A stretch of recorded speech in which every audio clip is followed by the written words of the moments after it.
Hey guys, welcome back to our YouTube channel Bong Reaction. আমরা চলে এসেছি নতুন একটা ভিডিও দেখার জন্য। আর আজকে সত্যি অন্য ধরনের একটা ভিডিও দেখবো। এই ভিডিও এরকম টাইপের ভিডিও আমরা দেখিনি আমাদের চ্যানেলে আগে, মানে আমরা নিজেরাই দেখিনি, তো আমাদের চ্যানেলে রিঅ্যাকশন দেওয়া তো দূরে থাক। তো যাই হোক, তো বিষয়টা হচ্ছে কি, আমাদের বাংলাদেশের প্রধানমন্ত্রী, হ্যাঁ বাংলাদেশের প্রধানমন্ত্রীর সঙ্গে আমাদের রাফসাত রান্নাটা রিভিউ নিয়ে কোনো কথাবার্তা, মানে একটা কোনো প্রোগ্রামে তিনি ইন্টারভিউ টাইপ অফ দিচ্ছিলেন, ওখানে অনেক ক্রিয়েটর ছিলেন, তার মধ্যে রাফসাত দা ছোট ভাই, হয়তো তোমরা অনেকেই চিনো। আমরা ফার্স্টে একটুখানি সিন দেখেছিলাম, ওটা দেখে ভালো লেগেছে, তো আমরা ভিডিওটা পুরো একবারে কিছু একটা কোশ্চেন করেছে, তো তার ব্যাপারে তিনি কি উত্তর দিয়েছেন সেটাই আমরা দেখবো। তো চলো বেশি দেরি না করে দেখে নিই, খুব ইন্টারেস্টিং একটা নিউজ। হ্যাঁ চলো।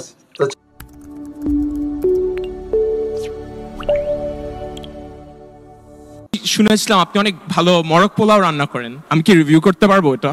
আসলে আমাদের এই সিকিউরিটির নামে বন্দি করে রাখে।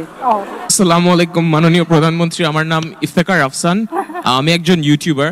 আমি ফেসবুকে দেখেছিলাম স্পেসিফিকলি আপনি অনেক অনেক ভালো রান্না করেন, অ্যান্ড আমার একটা প্রশ্ন ছিল যে আমি শুনেছিলাম আপনি অনেক ভালো মরক পোলাও রান্না করেন স্পেসিফিকলি। সো আমার একটা প্রশ্ন ছিল, আপনার কাছে আপনার বেস্ট আইটেম কোনটার, আমি কি রিভিউ করতে পারবো এটা? ভালো বলেছে, কত ইনোসেন্ট ভাবে কথাটা জিজ্ঞেস করলো, আমি কি রিভিউ করতে পারবো? আমি দেখেছিলাম লাইক টাইমস ম্যাগাজিনে you are one of the most powerful people as well as এত রেসপন্সিবিলিটিস। সো আমার জানার ইচ্ছে ছিল যে আপনি কি কখনো, ফর এক্সাম্পল আমি যেমন লিবার্টি আছে, আমি বাইরে যেয়ে খেতে যেতে পারছি যে কোনো একটা রেস্টুরেন্টে, আপনি কি এমন করে বাইরে মেবি কোথাও খেতে যেতে পারেন নাকি, মানে অর ডু ইউ এটা মানে নো? ও আপনি কি এটা মিস করেন? আসলে আমাদের এই সিকিউরিটির নামে বন্দি করে রাখে। আমি তো বলতে পারবো না ঢাকায় কোনো ভালো রেস্টুরেন্ট আছে বা কোথাও যেতে পারছি বা কোথাও খেতে পাচ্ছি, এমনকি বাইরে গেলেও একই অবস্থা দাঁড়ায়। ওই নিরাপত্তা বলে বলে সব আটকে দেয়, এটাই সমস্যা।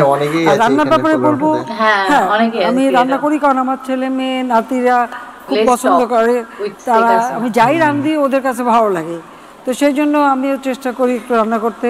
আসলে বাচ্চারা যখন আসে তখন তাদের জন্য রান্না করি, মোরগ পোলাও রান্না করি, আবার মাছ করি, খুব ভালো লাগলো। মাঝে মাঝে যেমন ইটালিয়ান কিছু পিৎজা, ল্যাজানিয়া অথবা রেবোলি সেগুলো করি।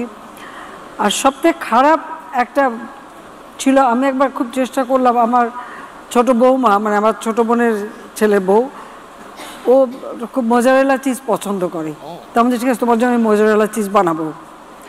আমি সব মানে ওটা একটু তৈরি করে একটু ভিজিয়ে রেখে দিতে হয় ফ্রিজ দিয়ে, আমি রেখে তা বেমালুম ভুলেই গেলাম যে ওটা রেখে দিয়েছি।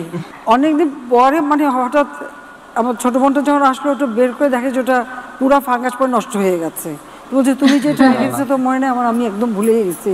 সেটাই ছিল আমার সবথেকে খারাপ দিন, যে আমি আর ওটা বানাতে পারলাম না, চেষ্টাই করবো না যা, যে এরকম কিছু কিছু হয়ে যায়। আর রান্নার ব্যাপারে আমার খুব ভালো লাগে রাঁধতে। আর তাছাড়া যখন মানে আমার একটা নাতনি ছোট্ট, সে আমাকে হুকুম দিত তুমি রান্না করবা। আবার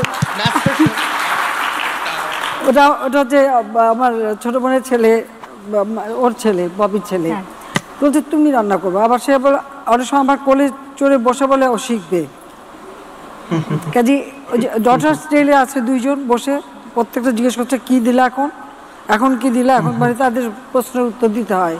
তো যা হোক আমার ভালো লাগে, কারণ সারাক্ষণ এই ফাইল আর কাজ আর পড়াশোনা, এত পড়াশোনা করতে হয়। আগে যদি জানতাম, স্কুলে থাকতে যদি পড়তাম তো প্রত্যেকবার ফার্স্ট হতো। ভালো বলেছে। এই বৃদ্ধ বয়সে এসে শুধু পড়তে হয়, কষ্টে। গল্পের বই পড়তে ভালো লাগে বা ম্যাগাজিন পড়তে ভালো লাগে, কিন্তু এই ফাইলের বয়সে রিপোর্ট এটা সেটা সব দেখো, পড়ো, ই করো, মন্তব্য দাও, আবার কারেকশন করো, অনেক ঝামেলা। আগে 2007 বন্দি ছিলাম, 85 সালে বন্দি ছিলাম, তারপরে 87 সালে অনেকবারই বন্দি ছিলাম আমি। তো 2007-এ যখন বন্দি, তা মনে হয় যেন তখন একটা ছোট জেলে, এখন একটা বড় জেলে। ম্যাডাম খুব কথা বলতে ভালোবাসে, মানে খুব কথা বলে, ইন্টারঅ্যাকশনটা বেশ ভালো করেছে, মানে নরমাল ন্যাচারাল একদম, মানে যেরকম ভাবে নিজের আপনজনদের বলে সেরকম ভাবে সবার সামনে কথা বলে। বেশ ভালো লাগলো, মানে উনি এত সুন্দর করে মজার ছলে বলেছেন। আর উনি যেটা বললেন যে হ্যাঁ, তো কাজের মধ্যেও উনি বাড়ির ফ্যামিলি মেম্বারের খেয়াল রাখার চেষ্টা করে, তাদের জন্য রান্না করেন, তো ভালো লাগলো। মানে এই let's talk with Sheikh Hasina, মানে এই বিষয়টাই বেশ ভালো লাগলো। মানে নিজের মনের কথা, মানে অনেকেই এসে নিজের কথা জিজ্ঞেস করতে পারে, মন খুলে জিজ্ঞেস করতে পারে, ভালো হয়, অনেকে ইন্টারঅ্যাকশনটা বাড়ে না। তার একজন প্রধানমন্ত্রীর সাথে তার সাধারণ মানুষদের ইন্টারঅ্যাকশনটা বাড়াটাই তো মেইন। তিনার সাথে ইন্টারঅ্যাকশনটা বাড়ে, তখন তারা আরো তার প্রতি আকৃষ্ট হবে, তার পাশে থাকবে, এটা হচ্ছে ব্যাপার। সত্যি মানে আর রাফসানের এমনি রাফসান এত সুন্দর করে এত কিউটলি কথা বলে না, ভালো লাগে ওর কথাগুলোই, মানে একটা আলাদাই, মানে কি বলবো, মজা দেয়, একটু আলাদা টান থাকে কথার মধ্যে, মজা থাকে। তো ভালো লাগলো, ছোট্ট একটা প্রোগ্রামের ছোট্ট একটা ক্লিপ ছিল।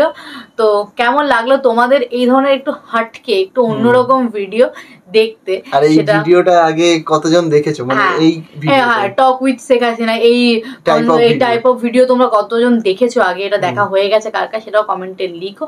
আর এই টাইপ অফ বিভিন্ন ধরনের ভিডিও তোমরা চাইছো কিনা সেটাও জানিও, একদম। আমরা এখন কিন্তু অনেক ধরনের কনসেপ্টের উপরে ভিডিও আনার চেষ্টা করছি, একদম। আমরা অনেক কষ্ট করে খুঁজে খুঁজে খুঁজে খুঁজে কনসেপ্টের উপরে ভিডিও আনছি।